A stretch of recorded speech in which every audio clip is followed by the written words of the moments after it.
Welcome to Daily Roundup with Hassan. Today is January 25th, Saturday in USA. Some of the major news and my opinion. First of all, I would like to discuss with you about the raids. I see the Department of Immigration and Custom Enforcement, they have raids are continuing across the United States. They have arrested more than 600 people within New York, New Jersey area. They are raiding hospitals. They try to enter into the school in Illinois, churches. These places supposed to be safe. They were safe until January 20. These departments never raided hospitals or churches or schools, and no, there is no safe place.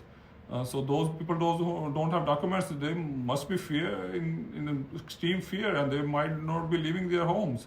And they have even right, like there's a Fourth Amendment and there's a Constitution that nobody can enter your house unless they have the search warrant. So if somebody try to come in and ask you to open the door, don't open the door. Ask them for search warrants. Ask them who they are looking for. They are even detaining U.S. citizens and the veterans. This happened in New Jersey, Newark, New Jersey. They detained in one of the restaurants. So this situation is really crazy. It never happened before, but this is happening right now. So be safe. That's all I can tell you. Other than that, the second news would be the Palestinian Hamas released 4 female Israeli soldiers, and in return, Israel will release 200 Palestinian hostages within this week, according to the ceasefire agreement.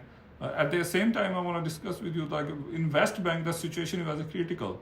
All the focus of Israel military is towards West Bank and Jerusalem right now because they're not fighting in Gaza. So now they're giving hard time to the people in the West Bank.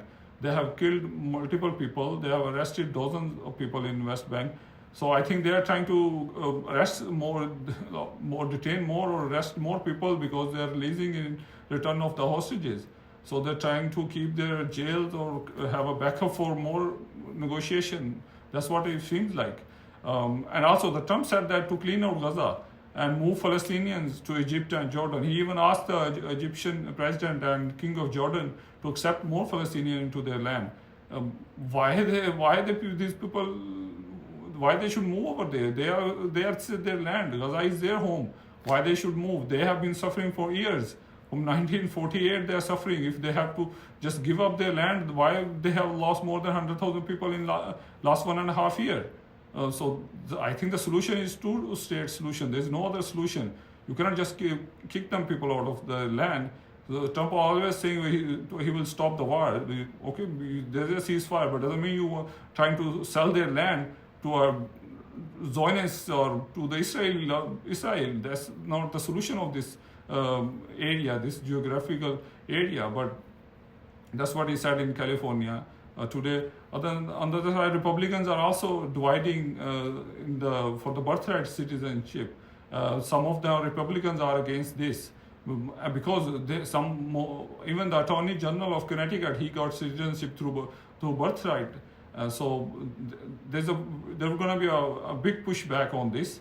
I think we all should call our representatives and even our senators because eventually one day they're going to bring a bill to do that in the Senate and the House. So we should call our representatives and senators to stop or go against this bill whenever they will bring it into the House or Senate.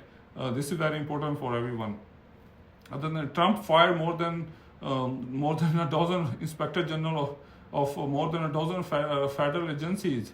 It includes interior, energy, defense, transportation. So he's going after bureaucracy like nothing. So he told them to go home. He will appoint his new people in this place for these positions. And one other news, the big one is for the Pete Hegseth as the Secretary of Defense. His nomination went on a tie break, like 50-50 votes in the Senate, 50 against him, 50 in his favor. And then Vice President JD Vance has to kick in his vote, and he then 51 and 50 got selected as a Secretary of Defense. His nomination got confirmed. So I just want to tell you about Senate. Senate has 100 members, 2 members from each state. And in case of if there's a tie, as it happened the second time in the history for any cabinet nominee. So if in case of tie, then President of the Senate, which is also Vice President of US, JD Vance, he can come in and he can vote in favor or against the whatever the bill is, or the for the nomination for any cabinet member. So that's what happened. Three of the Republican members went against their own party, and they voted against his nomination because of his sexual assault reports and the history of his drunk situation.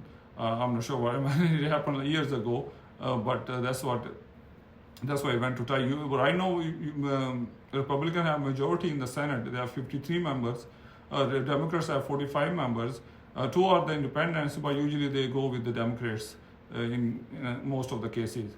So the situation is for Trump is really critical, because some of his own party members are going against his decisions, and most of them are going to go against the birthright citizenship, because a lot of people, this is part of Constitution, so you cannot go after Constitution that easily. If they let him do that, he will go after something else. So I think they need to stop him, his craziness, and all the executive orders he is passing through. So that's it for today. I hope I will see you tomorrow. Thank you.